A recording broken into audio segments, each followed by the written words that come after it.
We will go back to the 1960s for both of today's flashback items. We begin 51 years ago today, November 9th, 1961, when Rhode Island state officials were advocating the use of bomb shelters because of all the fears then about a nuclear attack on this country. This will provide us in the state of Rhode Island with just about every type of shelter which we might show to individuals.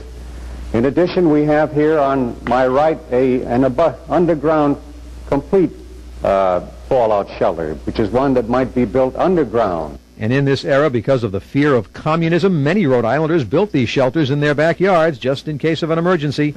4 years later, November 9, 1965, another kind of emergency, a power outage. It was known as the Great Northeast Blackout, all up and down the northeastern United States. Blackstone Valley Electric in Rhode Island had the power back on within 15 minutes. In other parts of the region, it took up to 13 and a half hours to restore the juice. Those with no transportation dined in the romantic light usually found in New Old England tea shoppy.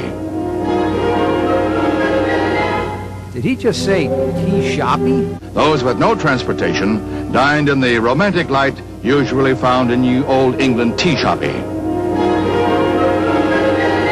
Yep, I guess he did say tea shoppy. How about that? Nearly 1 million people were trapped in stalled subways as a full moon pushed fingers of light into the darkened streets. Oh my goodness, I felt like I was watching an episode of The Twilight Zone. Yeah, that was from an old newsreel, and that announcer was Dan Herlihy. Oh my goodness. He always sounded like that in those newsreels. It was cool. That's so cool. There were a lot of people affected by that outage. Over 30 million people, over 80,000 square miles. And for years, the Great Blackout of 1965 was considered this country's worst ever. But remember, all power was restored in just 13 hours. Since then, of course, we've had outages that have lasted much longer. 9 years ago, in August of '03, about 45 million people lost power in 8 northeastern states, and another 10 million in Ontario lost power for a few days.